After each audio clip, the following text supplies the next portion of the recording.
आप सभी विद्यार्थियों को मेरा नमस्कार और आपका स्वागत है मेरे चैनल टॉप 5 एमएस में। मैं सौर सिंह आप सभी लोगों को बोर्ड के एग्जाम को बेस्ट ऑफ लक कहता हूं ताकि आपका पेपर बहुत अच्छा हो। फिलहाल शुरू करते हैं ये वीडियो जो है वो कक्षा 12 गणित पर आधारित है, संबंध फलन पर है और इसमें से हमारा 5 से 7 प्रश्न ज्यादा 10 नंबर के भी प्रश्न आ जाते हैं। इसमें क्या क्या कराएंगे इस वीडियो में, एक है कि आचांदक स्वातुल्य समय संक्रामक और तुल्यता संबंध के बारे में डिटेल्स में आपकी चर्चा करेंगे ताकि आपको अच्छा लगेगा। और कुछ प्रश्न हमने जो है संबंध फलन से ले रखे हैं, 2-3 प्रश्न जो है वो बहुविकल्पी वाले हैं जो मोस्ट इंपोर्टेंट आते हैं। चलिए शुरू करते हैं, दिखाते हैं कौन कौन से 10 प्रश्न होंगे वो आप देख सकते हैं। जो भी आपको देखना है आप आगे पीछे करके देख सकते हैं। देखिए पहला प्रश्न ये है हमारा, देखते रहिएगा। दूसरा, तीसरा तीसरा ये वाला कराएंगे। देखिए R inverse O R inverse का, फिर ये है, इसके बाद ये अगला वाला ये कराएंगे। यहाँ पर समांतर रेखाएं हैं तो इसमें ये एक है कि आछंदक, ये एक है कि आनंदक नहीं है, सिद्ध करना है। ये हमारा तुल्यता संबंध विभाजित वाला, और ये तुल्यता संबंध आर इंटरसेक्ट आर और R1 इंटरसेक्ट R2 वाला। चलिए शुरू करते हैं पहले सवाल से। देखिए पूरे कॉन्सेप्ट के साथ समझाते हैं आपके लिए। पहला सवाल हमारे लिए दिया हुआ है यहाँ पर कि x और y संख्याओं को ज्ञात कीजिए यदि क्रमित युग्म 2x-3 -5 और x, y-1 आपस में बराबर है। ये दोनों बराबर हैं, x और y के मान ज्ञात करने हैं। चलिए शुरू करते हैं। यह हमारे पास में है 2-3 और यहाँ है -5, बराबर दिया हुआ है x, y-1। तो क्या करना है, तुलना कर लेनी है। देखिए इन दोनों मानों की, देखिए तुलना करने पर यह हमारे पास दे रखा है 2x-3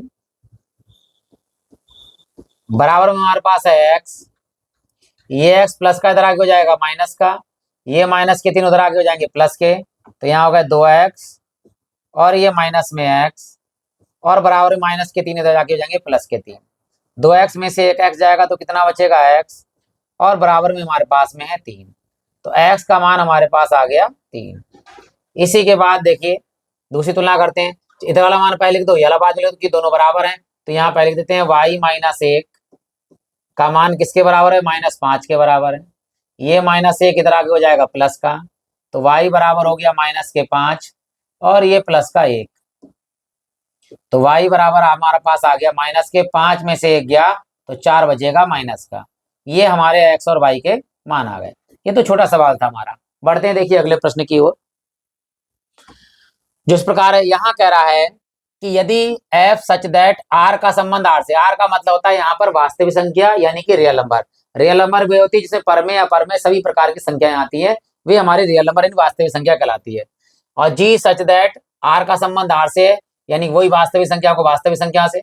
फलन क्रमशः दिए हैं, f(x) दिया हुआ है। देखिए फलन जो हमारे पास में है f(x) बराबर cos x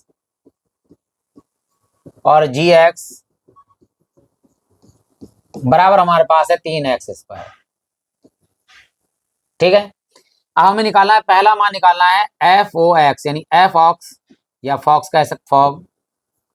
इसका मतलब क्या होता है, f ऐसे लिखा जाएगा और अंदर आएगा of gx, f of gx। ठीक है, gx अंदर में लिखा जाएगा। अब यहाँ देखिएगा ये तो f(x) f ऐसे ही रहेगा। gx का मान बताइए क्या है, gx का मान क्या है, gx का मान है 3x²। तो यहाँ लगा दिए 3x²। और हमारे पास f के अंदर कितना आ गया 3x², लेकिन हमारे पास f का मान क्या दिया है, देखिए f(x) बराबर हमें दिया हुआ है cos x, लेकिन हमारे पास f क्या आ गया 3x²। इस x की जगह पर ध्यान दीजिएगा क्या लगाना है, हमें 3x² लगाना है। तो इस वाले पे भी x की जगह पर 3x² लगाएंगे। देखिए यहाँ पर f, यहाँ x की जगह लगाइए 3x² बराबर में cos, इस x की जगह पे भी लगाइए 3x², क्योंकि x की जगह पर हमें लगाना है 3x²। ये वाला मान लगाइए। देखिए यह f 3x² बराबर cos 3x²। तो यहाँ पूरा मान आ गया हमारे पास में क्या, cos 3x²। ये किसका मान आया हमारे पास, ये मान आया f ऑफ x यानी f ऑफ फॉग का। ये पहला आंसर आ गया। और ये समीकरण नंबर 1 भी लिखेंगे, क्यों लिखेंगे, क्योंकि समीकरण 3 में सिद्ध भी करना है वाले। चलिए दूसरे पे बढ़ते हैं, सेकंड पार्ट पे क्या लिखा हुआ है। जी ऑफ एक्स यानी जी ओ एफ, इसको लिख सकते हैं जी ऑफ एफ एक्स। अब यहाँ पे देखिए जी तो लिखा हुआ है, एफ एक्स का मान लगा दीजिए अंदर। क्या है हमारे पास एफ एक्स का मान, देखिए एफ एक्स का मान है कॉस एक्स, तो यहाँ लगा दीजिए कॉस एक्स। अब यहाँ पे आ गया जी कॉस एक्स, लेकिन हमारे पास जी का मान क्या दिया हुआ है, देखिए जी एक्स बराबर है हमारे पास में 3x², 3x²। अच्छा बताइए यहाँ पर x की जगह क्या आ गया, कॉस, इस x की जगह पे लगाइए कॉस एक्स, तो यहाँ हो गया जी कॉस एक्स बराबर में, यहाँ भी x की जगह पर लगाइए कॉस एक्स, तो 3, इस x की जगह पे लगेगा कॉस एक्स का होल स्क्वायर, इसका मतलब हो जाता 3 और ये हो जाएगा कॉस स्क्वायर एक्स। तो लगा दी जी कॉस एक्स का मान कितना आया, 3 कॉस स्क्वायर एक्स, तो यहाँ हो गया जी ओ एफ, यहाँ पर पूरा मान जी कॉस एक्स का आ गया 3 कॉस स्क्वायर एक्स। ये समीकरण नंबर 2 भी है और ये हमारा आंसर भी है। क्लियर हो गया क्या, एफ ऑफ एक्स का जी ऑफ एक्स मतलब जी ऑफ एफ मतलब गॉफ के बराबर है क्या मान, देखो यहाँ पर है कॉस 3x² और यहाँ पर है 3 कॉस स्क्वायर एक्स, क्या दोनों मान बराबर है, नहीं।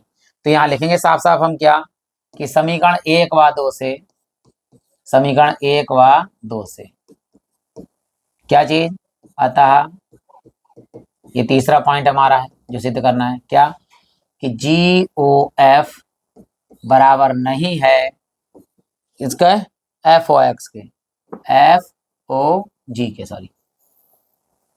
तो ये मान हमारा बराबर नहीं है और ये हमें क्या करवा रहा था, सिद्ध करवा रहा था। क्लियर हो गया है, कहीं पर भी डाउट रह गया है तो आप कमेंट बॉक्स में उस डाउट को लिख सकते हैं। फिलहाल बढ़ते हैं हम अगले सवाल की ओर। देखिए यह हमें कह रहा है कि यदि संबंध R इस प्रकार प्रदत्त है कि R जो है दिए हुए हैं 4,5, 1,4, 4,6, 7,6 और 3,7, तो कैसे लिखते हैं, देखिए यहाँ पे निकालना है हमारे लिए R इनवर्स का संबंध जो है R इनवर्स से। देखिए तो सबसे पहले हम यहाँ लिखेंगे R का मान हमें दिया हुआ है, देखिए 4,5, 1,4, 4,6 और 7,6 और 3,7, ये हमें यहाँ पे दिया हुआ है। हमें निकालना है यहाँ पर R इनवर्स क्या होता है, देखिए बताते हैं। कहीं पर R लिखा हो और यहाँ लिखा हो R में यहाँ पर A, B, ठीक है, R बराबर मान दिया A, B, तो R इनवर्स क्या होता है, केवल x का मान y की तरफ यानी उल्टा कर दिए B, A हो जाता है, बस ये हमें याद रखना है। ठीक है, R इनवर्स में क्या होगा, x y के गुणांक अगर है तो वो चेंज कर दी जाएंगे, यानी जहां A है वहां B आ गया, जहां B है वहां पर A आ गया, तो बस यही काम करना है। R इनवर्स में देखिए यहाँ लिखेंगे ये 4,5 है तो 5,4, यहाँ 4,1, यहाँ कीजिए 6,4, यहाँ हो जाएगा 6,7 और यहाँ हो जाएगा 3,7, वो 7,3, सॉरी 7,3। अब हमें निकालना है R इनवर्स का संबंध। R इनवर्स से कैसे लिखेंगे, देखो सबसे पहले देखो पहला वाला मान लिखना है, ये वाला मान क्या है 5,4 बिलोंग टू क्या R इनवर्स, क्या ये वाला मान R इनवर्स को कर रहा है, बिल्कुल सही है। और ध्यान दीजिएगा इसमें जहां ये है 5,4, ये 4 जहां खत्म हो रहा है वहां शुरू करेंगे, देखो 5,4 के बाद में 4 कहां शुरू हो रहा है, ये है 4,1 और कहीं है क्या, नहीं है, तो केवल ये 4,1, क्या ये भी इस पे कर रहा है इनवर्स पे, बिल्कुल बिलोंग कर रहा है R इनवर्स पे। तो क्या हमारा मान आएगा वो देखिएगा यहाँ पर लिखेंगे हम। ठीक, इसी प्रकार आइए अगला, ये तो हमारे पास आ गया, ये भी दोनों चीजें तो हमने लिख दी है, यानी ये वाला मान यहाँ, ये वाला मान ये नहीं लिखेंगे। अगला वाला मान आइए देखिए 4,6 वो 6,4 यहाँ लिखेंगे, 6,4 ये भी बिलोंग कर रहा है R इनवर्स को, R इनवर्स कर रहा है। और यहाँ पर देखिए 4 से कोई चीज खत्म हो रही है क्या, 6,4 4 से ही शुरू होने वाली है, यहाँ पे 4 खत्म हो रहा है 4 शुरू, देखो क्या 4 कहीं और है, नहीं है, फिर से दोबारा यही आ रहा है 4 से, देखिए यहाँ 4 है लास्ट में, यहाँ 4 इसी से शुरू हो रहा है, यही कर दीजिए 4,1, ये फिर से बिलोंग कर रहा है इनवर्स में, 2 बार आ रहा है, कोई दिक्कत नहीं है। अब देखिए यहाँ पर ये भी मान लिख गया है, ये भी मान लिख चुका है, ये भी मान लिख गया है, अब कौन सा रहेगा, देखिए 6,7, 6,7 बिलोंग टू R इनवर्स, ये भी इसी में है। और ध्यान दीजिएगा 7 से कहाँ चीज खत्म हो रही है, देखो 7 से यहाँ शुरू खत्म हो रही है, यहाँ शुरू 7 से कहाँ, ये 7 है, यहाँ शुरू हो रहा है 7 से, 7 कामा 3 बिलोंग टू, ये भी आर इनवर्स है। अब जरा देखिए ध्यान से, क्या कोई अवयव रह गया यहाँ पे, कोई पद रह गया, नहीं, सारे पद हो चुके हैं। 7 कामा 3 ये हो गया है, इससे पहले 6 कामा 7 यहाँ हो गया है, 6 कामा 4 ये हो चुका है, 4 कामा 1 यहाँ हो चुका है, और 5 कामा 4 ये हो चुका है। अब देखिएगा क्या करते हैं, कलर चेंज करते फिर आपको बताते हैं, देखिए पूरा पूरा कैसे हमारे पास आ जाएगा। ये वाले मान देखिए यहाँ पर, ये लास्ट वाले मान है, और यहाँ पे देखिए इसके शुरू वाले मान सेम है, 4 4 4 4 7 7, इसे हटा दीजिए, इसे हटा दीजिए, क्लियर हो गया यहाँ पर। अब देखिए यहाँ पर क्या है, 5 कामा 4, तो यहाँ लिखा है 5 कामा 4 बिलोंग टू, यहाँ पर भी आर इनवर्स, यहाँ भी आर इनवर्स, तो ये इनवर्स कर रहा है R inverse O R inverse, clear हो गया। आर इनवर्स का ऑफ का संबंध आर इनवर्स से। अगले में आइए देखिए, ये चीज चलेगी 6 कामा 4 6 कामा 4, ये भी किसको बिलोंग कर रहा है, R inverse of are inverse. Sorry sorry sorry sorry sorry sorry थोड़ा गलती हो गई है, मैं भी डाल देता हूँ, देखिए ये नहीं लिखना है, क्या नहीं लिखना, देखो ये तो मिटा दिया ना, ये नहीं लिखना है हमारे लिए, हमारे लिए यहाँ 5 यहाँ 1, सॉरी यहाँ पर 5 और यहाँ पर 1 लिखना है, ये तो हट गया, ये तो हट गया, देखिए यहाँ 6 यहाँ 1, तो 6 कामा 1, ठीक है, ये आ गया। अगले में क्या है, यहाँ 7 यहाँ 3, यहाँ 7 और यहाँ 3 belong to R inverse O R inverse. थोड़ी सी गलती होगी, इसके लिए क्षमा प्रार्थी है। देखिए ये जब काट दिए नहीं लिखे जाएंगे, पहला इसका आखिरी 5 कामा 1 6 कामा 1 6 कामा 3, ये हमारे पास आ गया। तो ये हमारे पास क्या है, हमें जो सिद्ध करना है, ये वाला मान आ गया, अतः are inverse of are inverse बराबर, मजली ब्रैकेट में यहां से क्रम से लिख दीजिए 5 कामा 1 कॉमा 6 कामा 1 और यहाँ 7 कामा 3। ये हमारा इस सवाल का आंसर आ गया। आशा करता हूं कि आपको क्लियर लगा होगा, वो छोटी सी गलती होगी उसके लिए क्षमा प्रार्थी है, आगे से ऐसा नहीं होगा, कोशिश करेंगे कि और बेटर से बेटर बना सकें वीडियो। अच्छा लगा वीडियो तो आप लाइक कर सकते हैं। बढ़ते हैं अगले प्रश्न की ओर, देखिए जो इस प्रकार है। देखिए यहाँ कह रहा है कि समुच्चय n में, n का मतलब होता है वास्तविक संख्या नेचुरल नंबर में संबंध r, r का मतलब होता है क्या, वास्तविक संख्या, ये यहाँ पे प्राकृतिक संख्या, सॉरी n का मतलब प्राकृतिक संख्या नेचुरल नंबर, r का मतलब वास्तविक संख्या रियल नंबर, निम्नतम परिभाषित है। तो चलिए यहाँ शुरू करते हैं। यहाँ r दिया हुआ, यहाँ लिख देते हैं r बराबर दिया है x comma Y such that x का मान बराबर है y माइनस 3 से, जहां पर y का मान 3 से बड़ा है, 3 से बड़ा है। तो ये संबंध जो है ये लिख दीजिए यहाँ पर x बराबर y माइनस 3, क्लियर हो गया। कह रहा है निम्नलिखित में से कौन सा सही है, तो सारे मान लगा के देख लीजिए, या फिर आप डायरेक्ट देखिए 3 से सारे मान y के बड़े हैं, ठीक है, यहाँ 4 लगाइए, देखिए y का मान 4 लगाते हैं, 4 माइनस 3, ठीक है, y का मान 4 लगाए, 4 माइनस 3 कितना आया 1, लेकिन कितना कह रहा है 2, ये पहला ऑप्शन गलत हो गया हमारा। यहाँ लगाइए 7 लगाइए y की जगह पर, इस y की जगह पर 7 लगाइए, 7 माइनस 3 घटाएंगे कितना आएगा 4, तो ये कहाँ कितना है 3, ये भी गलत हो गया हमारा। अगला आइए 8 लगाइए y की जगह पर, 8 माइनस 3, तो 8 में से 3 गया, कितना बचा हमारे पास 5, यहाँ 5 है, ऑप्शन नंबर कौन सही है बी। यहाँ लगा के देख लीजिए, चाहे y की जगह लगाइए 5, 5 माइनस 3, 5 माइनस 3 लगाएंगे कितना आया 2, लेकिन यहाँ कह रहा है कि सारे ऑप्शन गलत हैं, ये वाला सही है। फिर से एक बार लगा के आपको दिखा देते हैं, देखिए यहाँ है x बराबर y माइनस 3, यहाँ मान कितना है 5 कामा 8, x का मान 5 y का मान 8, 5 में लगाइए x की जगह पर, y की जगह पर लगाइए 8 और माइनस में 3, 5 बराबर 8 में से 3 गया तो 5, 5 बराबर 5, तो ऑप्शन नंबर कौन सही है, यहाँ पर बी सही है। बिल्कुल आप लगा के आराम से देख सकते हैं।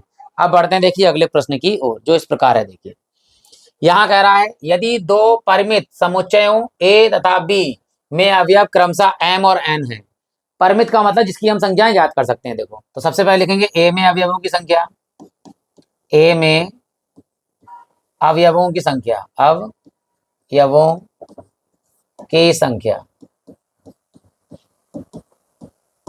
कितनी है हमारे पास में m, b में अवयवों की संख्या कितनी है n।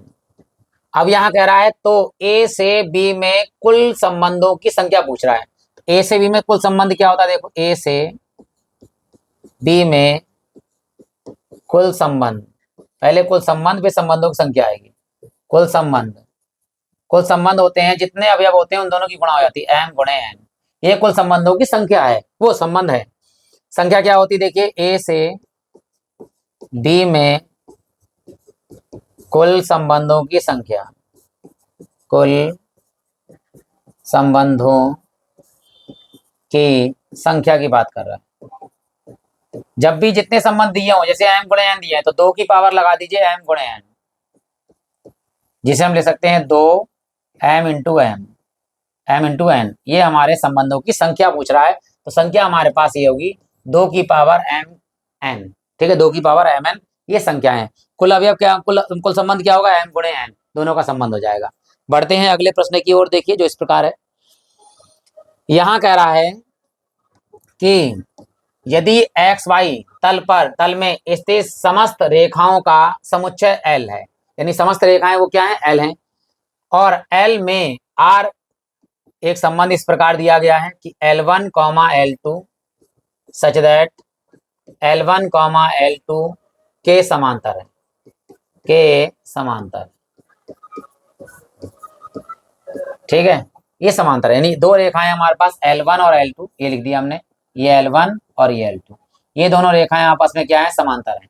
तो कह रहा है स्वतुल्य होगा, सममित होगा, संक्रामक होगा, तुल्यता होगा। तो संबंध याद रखना, समांतर अगर रेखाएं हैं दो, या समरूप त्रिभुज है या सर्वांगसम त्रिभुज है, तो ये सदैव तुल्यता संबंध होता है, क्योंकि इसमें सममित भी होता है, स्वातुल्य भी होता है, संक्रामक भी होता है। जो संबंध तीनों को प्रतिपादित कर लेते हैं वह संबंध तुल्यता संबंध कहलाता है। तो देखिए कैसे करते हैं, सबसे पहले नंबर पे आएंगे स्वातुल्य से। स्वातुल्य, स्वातुल्य के लिए क्या होगा, देखिए ये L है, ये L1 है, ये L2 है, और स्वातुल्य के लिए क्या होता है, स्वयं का संबंध, यानी L1 का संबंध L1 से होना चाहिए। अब ये बताइए, एक रेखा हमने खींच दिया ली, तो ये रेखा अपने आप के समांतर दिख रही है, नहीं दिख रही। अगर इसके ऊपर 50 रेखा खींच दी जाए और इसको ऊपर नीचे ले दी जाए, जैसे मान लो एक रेखा इसको है, इसके ऊपर इससे रख दी जाए, तो ये क्या होंगी, आपस में समांतर रेखाएं। तो स्वयं की रेखा स्वयं के समांतर होती है, तो इसलिए स्वातुल्य संबंध है। तो यहाँ लिखेंगे, देखिए प्रत्येक रेखा स्वयं के समांतर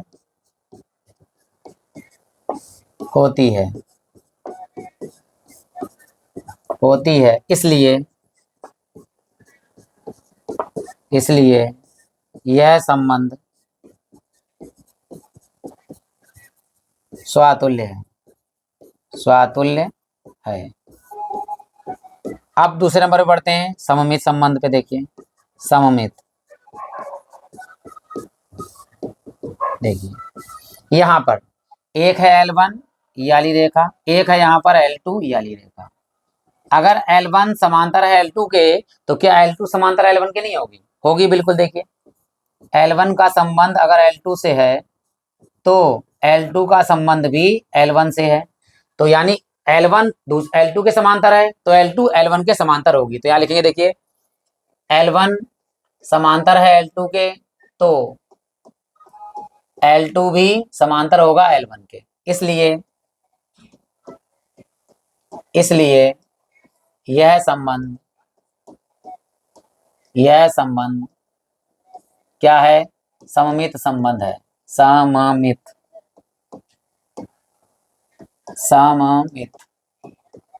संबंध है।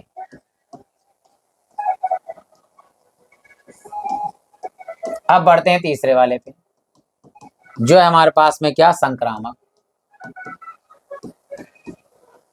संक्रामक के लिए क्या होता है, देखो यहाँ पे कंडीशन आती है तीन रेखाएं, यानी L1, L2, L3, यानी L1, L2 और L3। L1 अगर रेखा L2 के समांतर है और L2 रेखा L3 के समांतर है, तो क्या L1 रेखा L3 के समांतर नहीं होगी, बिल्कुल समांतर होगी। तीनों रेखाएं समांतर होगी। ध्यान दीजिएगा, यहाँ पे लिखेंगे L1 समांतर है L2 के, तथा L2 समांतर है L3 के, तो L1 भी समांतर होगा किसके, L3 के। अर्थात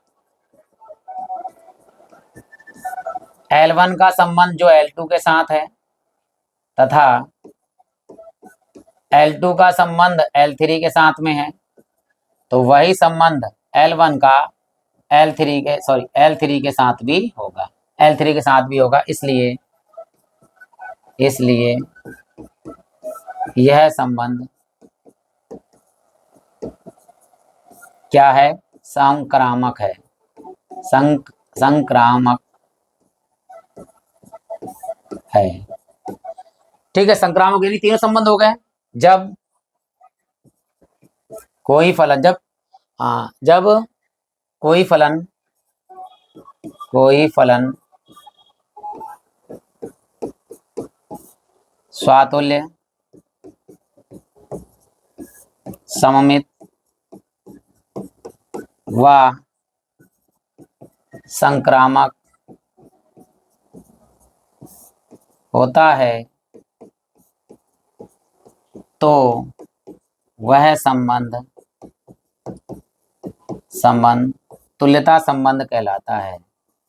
तुल्यता संबंध कहलाता है। इसलिए संबंध कौन सा होगा? तुल्यता संबंध होगा। डायरेक्ट भी बता दिया था हमने आपके लिए और पूरा एक्सप्लेन करके हमने आपको बता दिया है। यदि वीडियो अच्छा लगा हो तो अब आप लाइक कर सकते हैं, और अगर आप नए हैं तो चैनल को सब्सक्राइब कर सकते हैं, ताकि आपको वीडियो ऐसे प्राप्त हो जाएंगे। प्ले लिस्ट में जाकर और बहुत सारे सवाल देख सकते हैं। और बढ़ते हैं हम अगले सवाल की ओर, आच्छादक और एकाएकी वाले प्रश्नों में। देखिए यहाँ दिया हुआ, देखिए कि सिद्ध कीजिए कि फलन f(x) बराबर 2x है द्वारा परिभाषित फलन f सच दैट r का संबंध r से, यानी रियल नंबर का संबंध रियल से एकाएकी तथा आच्छादक है। चलिए शुरू करते हैं एकाएकी के लिए और आच्छादक के लिए। जो हमारे पास फलन दिया हुआ है f(x) बराबर 2x, ये बिलोंग कर रहा है रियल नंबर। रियल नंबर का मतलब वास्तविक संख्या होती है, इसमें पर में, अपर में, बटे में, माइनस में, प्लस में, सारी संख्याएं होती है। देखिए सबसे पहले आते हैं नंबर 1 पे, एकाएकी पे। क्या होता है एकाएकी? देखिए एकाएकी के लिए f(x1) बराबर होता है f(x2). जब हम f(x1) बराबर f(x2) लेते हैं और x1 बराबर अगर x2 आ जाता है तो वह फलन एकाएकी कहलाता है। तो यहाँ मान लगाते हैं। देखिए ये था हमारे पास f(x), तो यहाँ पे लगाइए x1, जहाँ पे x लिखा है वहां x1 लगाइए, तो यहाँ हो जाएगा 2x1। यहाँ लगाइए f(x2) का मान, तो 2x2।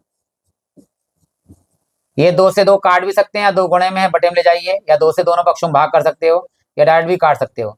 x1 बराबर 2x2 और बटे में 2 से 2 काट दीजिए, ऐसी काट दी 2 से 2, तो x1 बराबर x2 आ गया। देखिए क्या x1 बराबर x2 आ गया है? हाँ, इसलिए यह फलन एकाएकी है। इसलिए यह फलन एकाएकी है। अब आते हैं हम आक्षांदक के लिए। आक्षांदक के लिए क्या होता है? चलिए शुरू करते हैं। नंबर 2, आक्षांदक के लिए क्या होता है? f(x) का मान हम लगा देते हैं बराबर में y, अपनी तरफ से f(x) बराबर क्या लगा देते हैं? y लगा देते हैं। तो यहाँ लगाइए f(x) का मान। क्या है f(x) का मान? देखिए 2x है, यहाँ से हमें x का मान ज्ञात करना होता है बराबर y, तो ये 2 गुणे में कायम जाएगा बटे में, x बराबर हो गया y बटे 2। अब y बटे 2 मान बताइए, क्या ये वास्तविक संख्या है? बिल्कुल है, ये प्राकृत संख्या है, परमेय संख्या है, रियल नंबर है। अगर ये जब हम ज्ञात करें x का मान y के पदों में, और x का मान जो है वो वास्तविक संख्या है, अगर वास्तविक कह रहा है तो वास्तविक आ जाए, प्राकृतिक कह रहा है प्राकृतिक आ, जो कह रहा है वही नियम अगर आ जाता है तो वह फलन क्या कहलाता है? आच्छादक कहलाता है। इसलिए यह फलन आच्छादक है।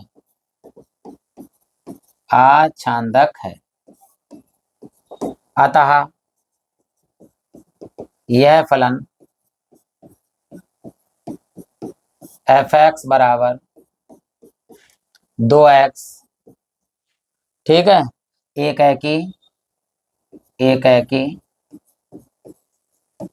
व आच्छादक है। एकाएकी व आच्छादक है, ये हमें सिद्ध करना था। ये तो सवाल था हमारा एकाएकी और आच्छादक है। अगला सवाल है जिसमें एकाएकी और आच्छादक नहीं है, तो वो बताते हैं हम आपके लिए। देखिए कैसे करेंगे। यहाँ सवाल दे रखा है, देखिए यहाँ कह रहा है कि सिद्ध कीजिए कि f(x) बराबर, f(x) का मान है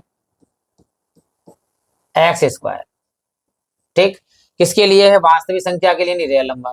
रियल नंबर की बात कर रहा है यहाँ पर। ठीक है, रियल नंबर को डिनोट कर रहा है, ना तो एक है की है और ना अचानक है। चलिए शुरू करते हैं पहला काम। फर्स्ट एक है की के लिए, एक है की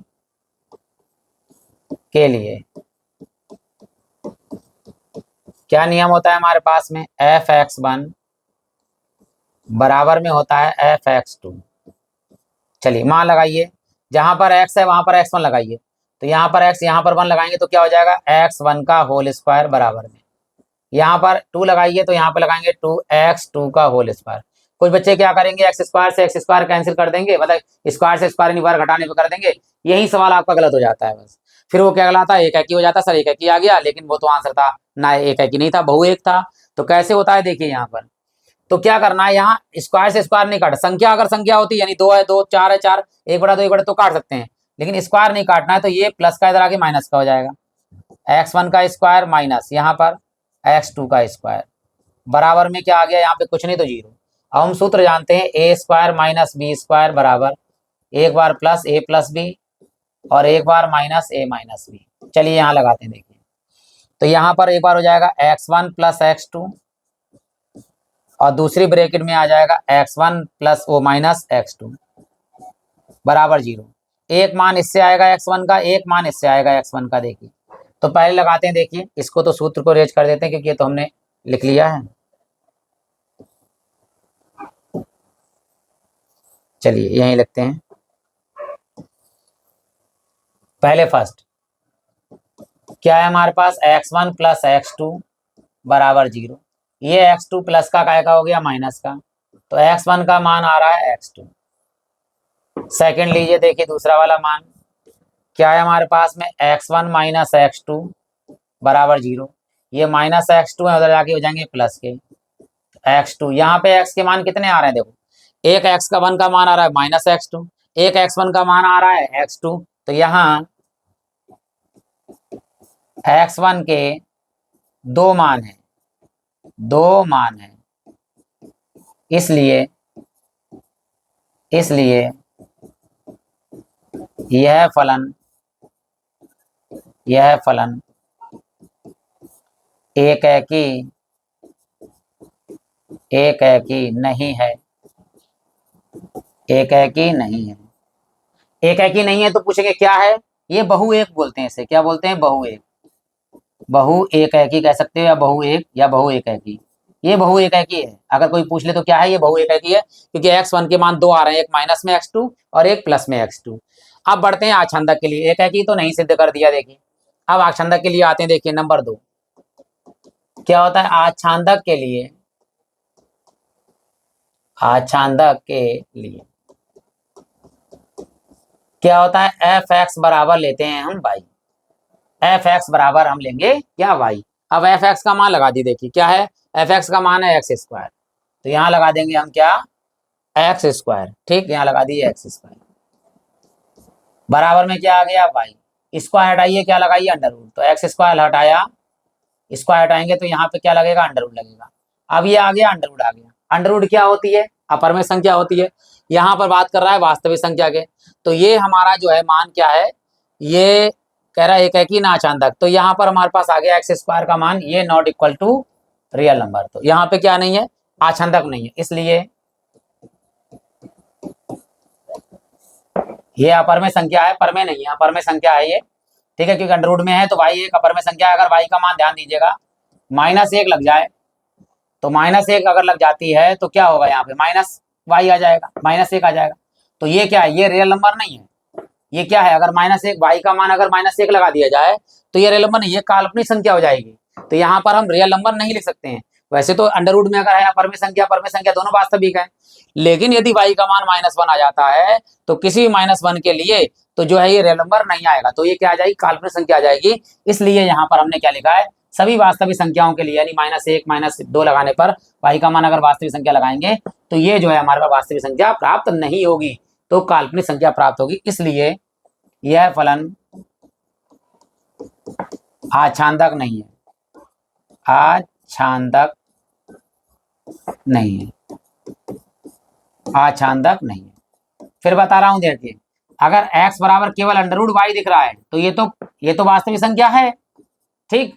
लेकिन अगर y का मान हम -1 लगा दें या प्लस या -2 लगा दें, -3 लगा दें, कुछ लगा दें, तो ये जो संख्या आएगी -4 या कुछ भी, ये -5 लगा दिए, तो ये वास्तविक संख्या नहीं है। ये क्या है हमारी, ये काल्पनिक संख्या है, इसलिए जो है ये फलन आच्छादक नहीं है। जब ना आच्छादक ना एकेकी तो आप लाइन लिख दीजिएगा कि अतः फलन एफ एक्स बराबर x² ना एकेकी है और ना आच्छादक है, यहाँ लिख सकते हैं। तो हमारा ये सवाल आंसर हो गया है। अब बढ़ते हैं, दो बहुत बेहतरीन सवाल हैं जो तुल्यता संबंध पर आधारित हैं, लॉन्ग सवाल हैं, दोनों कराते हैं। देखिए हम आपके लिए, देखिए ये बहुत ही बेहतरीन सवाल है जो हमारे पास दिया हुआ है कि तुल्यता संबंध ज्ञात कीजिए। क्या लिखा हुआ है पूरा पढ़ते हैं। देखिए सबसे पहले कह रहा है दिखाइए कि संबंध आर जो संबंध है वो क्या कह रहा है, ए कामा बी सच दैट, या इस प्रकार है ए माइनस बी जो है वो 5 से 5 का गुणज है, 5 का गुणज क्या है, तो या 5 से विभाज्य कह रहे हैं, बात एक ही है। इधर आते हैं, देखो गुणज है। तो सबसे पहले बात आ रही है स्वतुल्य की। तो स्वतुल्य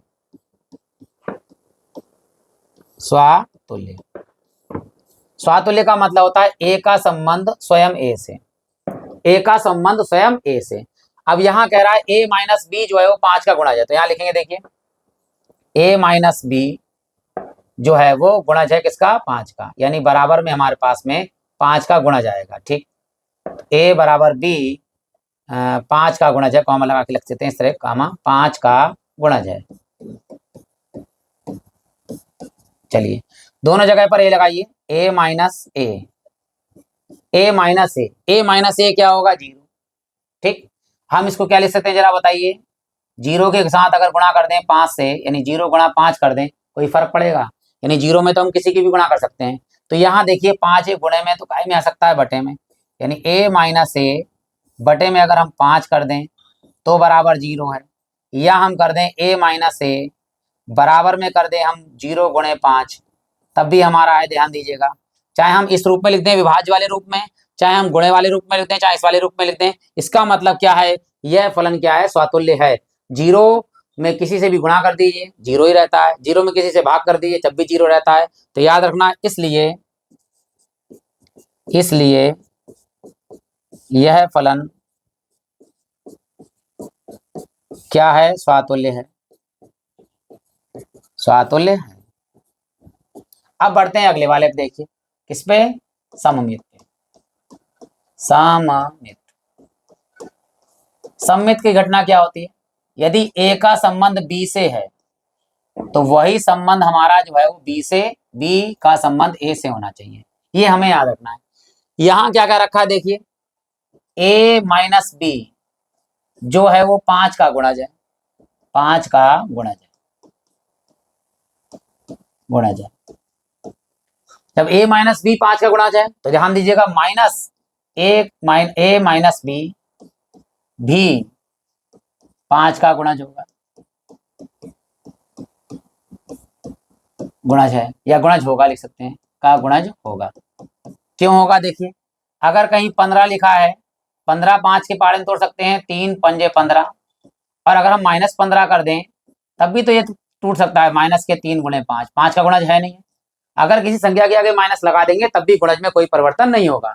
अब ध्यान दीजिए, माइनस करिए, गुणा अंदर कीजिए माइनस के, तो माइनस ए माइनस माइनस प्लस बी, अर्थात हम इसको क्या ले सकते हैं, बी माइनस ए किसका, 5 का गुणज है, 5 का गुणज है। हो गया, देख लीजिए जहां पर ए था देखिए वहां पर बी आ गया, जहां पर बी था वहां पर ए आ गया। तो इस तरह से आप इसको कर सकते हैं। इसलिए यह फलन, ये तो अब काम था हमने, इसलिए यह फलन क्या है, हमारा सममित है, या इसका संबंध जो है वो सममित संबंध है ये। अब अगले बढ़ते हैं, देखिए लास्ट वाला, तीसरे वाले पे क्या है, संक्रामक। अब संक्रामक क्या होता है, ध्यान दीजिएगा, ए का संबंध बी से तथा बी का संबंध सी से, तो वही संबंध ए का सी से होना चाहिए, ए का संबंध किससे होना चाहिए, सी से होना चाहिए। चलिए देखते हैं यहाँ पर, अर्थात अर्थात ए माइनस बी व कौन बी माइनस सी, बी माइनस सी 5 का गुणज है, 5 का गुणज है। आप ध्यान दीजिएगा, मैं आपको बता रहा हूं। देखिए अगर मान लीजिए एक संख्या है हमारे पास में 15 और एक संख्या है हमारे पास में 25, दोनों 5 के गुणज है। अगर हम इन दोनों को जोड़ दें, अगर हम इन दोनों को जोड़ दें तब भी तो ये 15 और 25 कितने हुए 40, तब भी तो ये 5 का गुणज हो गया 8 पंजे 40। याद रखना, अगर कोई दो संख्या अलग अलग किसी चीज से गुणज है और अगर उनको जोड़ दें यानी उनका योग भी क्या होगा 5 का गुणज ही होगा, तो दोनों को जोड़ दीजिए, योगफल लिख लीजिए यहाँ पर, योगफल। देखिए ध्यान से, यहां पर आएगा a minus B plus B minus C, तो b से b हमारा कैंसिल हो गया तो क्या आ गया हमारे पास, देखिए a और यहां पर आ गया माइनस, a माइनस सी बचा, a माइनस सी। जब ये 5 का गुणज है, 5 का गुणज है तो देखो अपने आप आ गए a माइनस सी भी 5 का गुणज है, गुणज है। क्लियर हो गया होगा। देखिए पहला हो गया सातुल्य वाला, जीरो आ रहा है तो जीरो हमेशा किसी की गुणा कर दो जीरो, वो जीरो ही रहेगा। फिर हमारे माइनस गुणा कर दो तब भी भाज्य भाजी रहता है, तो समित भी हो गया। और यहाँ पर हमारे पास दोनों को जोड़ देंगे तब भी वो 5 का गुणज ही रहेगा। और हमारे पास देखो a माइनस सी अपने आप आ गया, का संबंध सी से, ये लिखा हुआ है का संबंध सी से।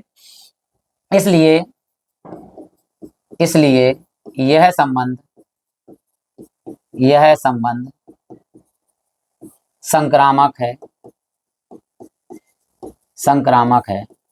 जब तीनों संबंध हो जाते हैं तो यहां लिख सकते हैं अतः, अतः यह संबंध, यह संबंध एक तुल्यता, तुल्यता संबंध है, तुल्यता संबंध है। तो ये हमने इस सवाल को सिद्ध कर दिया है। 5 नंबर में ये प्रश्न आता है। एक सवाल और रह गया है हमारे लिए, वो भी कराते हैं हम आपके लिए। देखिए बिल्कुल कॉन्सेप्ट के साथ, कोई भी चीज समझ में नहीं आई, डाउट हो तो आप कमेंट बॉक्स में कमेंट कर सकते हैं। अगर वीडियो अच्छा लगा हो तो आप लाइक कर सकते हैं। बढ़ते हैं देखिए अंतिम प्रश्न पर, बहुत ही बढ़िया प्रश्न है वो। यहां लिखा है,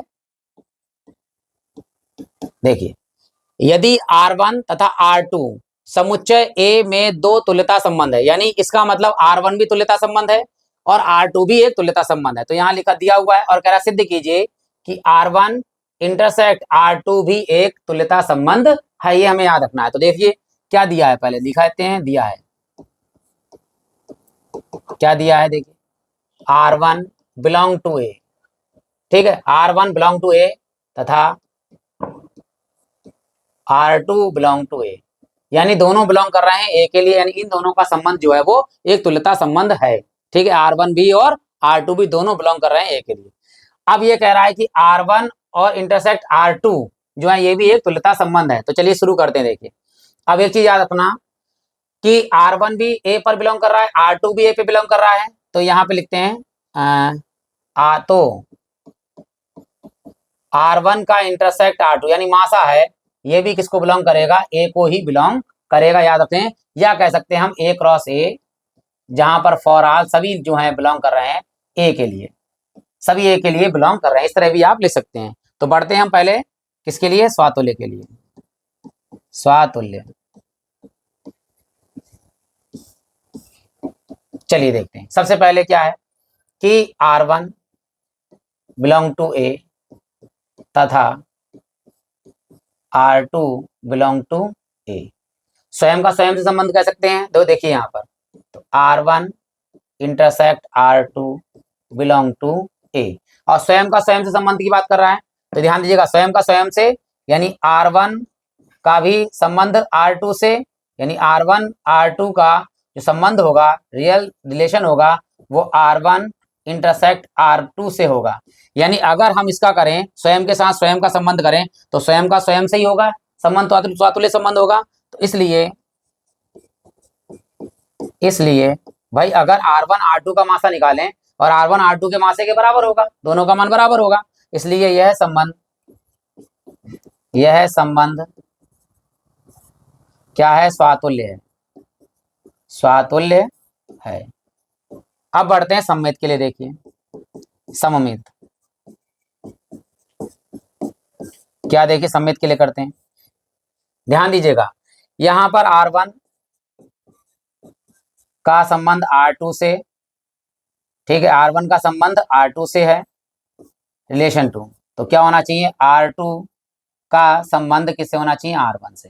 ध्यान दीजिएगा, R1 R2 का इंटरसेक्ट लेना है या R2 R1 का इंटरसेक्ट लेना है। भाई इंटरसेक्ट दोनों के कैसे होंगे, बराबर होंगे। हम कुछ भी कर देखिए यहाँ लिख सकते हैं, इसलिए R1 intersect R2 belong to A तथा R2 इंटरसेक्ट R1 ये भी किसको बिलोंग कर रहे हैं, A को कर रहे हैं। और दोनों के मान जब हम निकालेंगे, चाहे R1 इंटरसेक्ट R2 निकाले, चाहे R2 इंटरसेक्ट R1 निकाले, दोनों के मान हमेशा क्या आएंगे, बराबर आएंगे। इसलिए संबंध क्या है, सममित संबंध है। इसलिए यह संबंध क्या है, सममित है। अब बढ़ते हैं हम किस पे, तीसरे वाले पे, संक्रामक पे। संक्रामक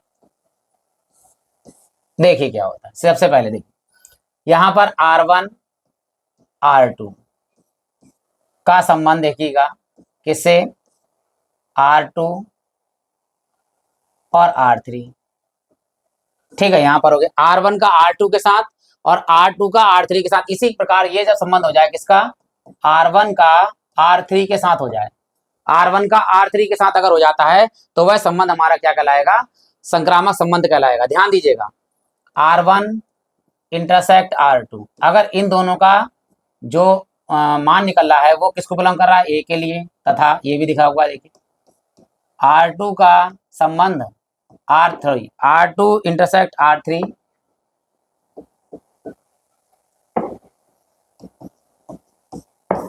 भी A के अंदर है, तो इन दोनों का मासा भी इसमें है, इन दोनों का मासा भी इसमें है, तो पहले और तीसरे वाले का मासा कहाँ जाएगा, पहले और तीसरे वाले का भी मासा इसी में जाएगा, बिलोंग टू A।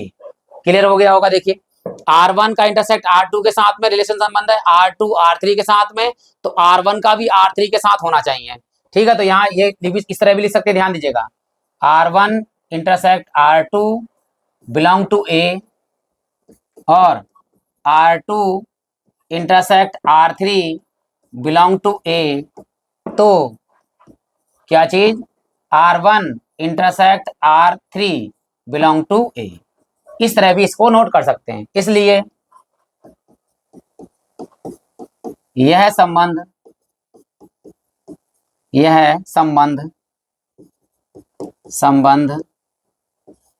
है, संक्रामक है। अब लिख सकते हैं अतः यह संबंध